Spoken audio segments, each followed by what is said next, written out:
आप सभी को मेरा नमस्कार। तो दोस्तों, आज मैं आपके लिए इस वीडियो में भादवे की चौथ माता जी की और विनायक जी महाराज की कहानी लेकर आई हूँ। तो प्रेम से बोलिए चौथ माता जी और विनायक जी महाराज की जय हो। अब सुनते हैं भादवे की चौथ की कहानी। एक गांव में एक बुढ़िया माई और उसका बेटा रहता था। बेटा गाय चराकर घर का खर्चा चलाता था। उसकी माँ चौथ माता जी का व्रत करती थी। वह भादुड़ी चौथ को चूरमे के 5 लड्डू बनाती। इनमें से एक चौथ माता जी को चढ़ाती, एक गणेश जी महाराज को चढ़ाती, एक हाथ का निकाल कर दान करती, एक बेटे को खिलाती और एक खुद चांद को अर्घ देकर पूजा पाठ करके खाती।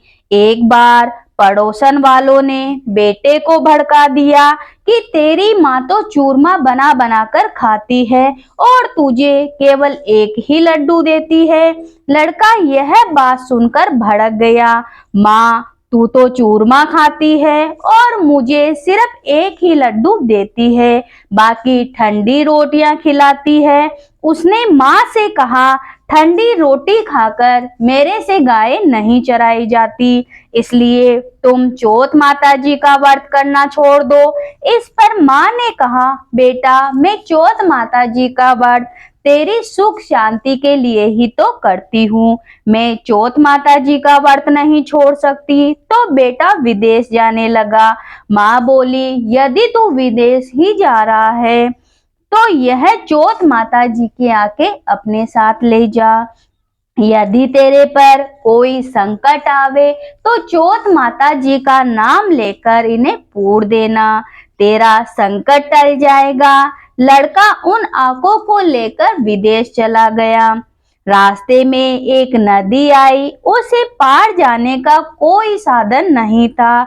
उसे माँ की बात याद आई तो उसने आंखें निकालकर हाथ में लेकर चौथ माता जी का नाम लेकर पूर दिए। तो चौथ माता जी की कृपा से नदी का पानी दोनों तरफ बटकर रास्ता निकल गया।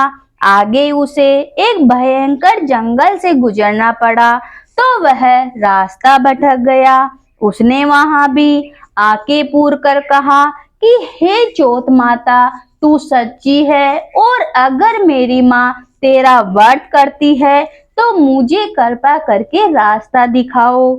इतना कहते ही उसे रास्ता मिल गया।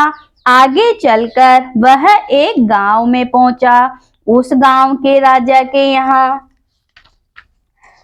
रोजाना बर्तनों का एक हाव पकवा था, जिसमें एक आदमी की बलि दी जाती थी। वह लड़का एक बुढ़िया माई के घर पहुंचा तो उसने देखा कि बुढ़िया माई रो रही है। लड़के ने बुढ़िया माई से पूछा कि माँ, तुम्हें क्या दुख है, क्यों रो रही हो? बुढ़िया माई बोली कि मेरा एक ही बेटा है और कल राजा उसकी बलि चढ़ाएगा। इस पर लड़का बोला, माँ घबरा मत, तेरे बेटे की जगह मुझे भेज देना तो मुझे भर बैठकर खाना खिला दो। भोजन करके बुढ़िया माई ने अपने लड़के की जगह उसे सुला दिया। दूसरे दिन राजा का बुलावा आया तो बुढ़िया माई ने उस लड़के को भेज दिया। राजा के नौकर उसे ले जाकर आहाव में चुनने लगे तो वह आके पूर कर जल का कलश लेकर बैठ गया और बोला कि हे चौथ माता जी, तो मेरा संकट टालना। आहाव चुनकर आग लगा दी गई। महीने भर में पकने वाला आहाव एक ही दिन में पक गया।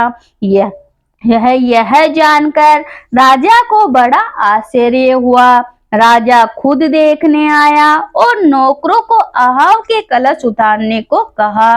नौकर उतारने लगे तो अंदर से आवाज आई कि भाई, बर्तनों को धीरे उतारना। आवाज सुनकर सभी आश्चर्य में पड़ गए। बर्तन हटाकर उसे निकाला गया और पूछने लगे कि भाई, तुम कौन हो? तब उसने कहा, मैं वही आदमी हूँ जिसको आपने हवा में चुन दिया था।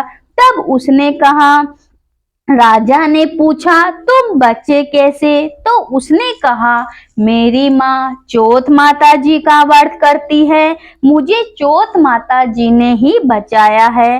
तब राजा ने 2 घोड़े मंगवाए, एक पर खुद बैठे और दूसरे पर लड़के को बिठाकर उसके हाथ पैरों में जंजीरें बांध दी और कहा, यदि तेरी यह जंजीर खुलकर मेरे हाथ पैरों में बन जाएगी तो मैं तेरी चौथ माता जी को सच्ची मानूंगा। लड़के ने आंखें पूर कर कहा कि हे चौथ माता, अब तू ही मेरा संकट टालना, मेरी रक्षा करना, इस बार भी आप मेरी रक्षा ही करना। देखते ही देखते उसकी जंजीरें खुलकर राजा के हाथ पैरों में बंध गई। राजा ने कहा कि तेरी चौथ माता जी तो सच्ची है। राजा ने अपनी कन्या का विवाह उससे कर दिया और बहुत सारा धन दहेज देकर बेटी और जवाई को खुशी खुशी विदा किया। लड़का गांव के पास पहुंचा तो लोगों ने जाकर कहा कि बुढ़िया माई, तेरे बेटे बहू आ रहे हैं। यह सुनकर बुढ़िया माई खुशी से नाच उठी। बेटा उसके पैरों में गिर गया। बेटे ने कहा, माँ, यह सब तेरी चौथ माता जी के व्रत का ही फल है। इसके बाद उसने सारे नगर में ढिंडोरा पिटवा दिया कि आज से सभी गांववासी चौथ माता जी का व्रत और पूजन करेंगे। राजा ने भी कहलवा दिया कि सब चौथ माता जी का व्रत करेंगे। तो हे चौथ माता, जैसा आपने उस बुढ़िया माई के लड़के और बहू पर सब पे कृपा करी वैसे सब पे करना। तो चौथ माता जी की जय हो। अब है विनायक जी महाराज की कहानी। एक बुढ़िया माई थी जो रोजाना मिट्टी की गणेश जी की पूजा करती थी। वह गणेश जी महाराज की परम भक्त थी। वह पूजा करते समय रोजाना मिट्टी का गणेश जी बनाती और जब पूजा करके अर्घ देती तो वह गल जाता।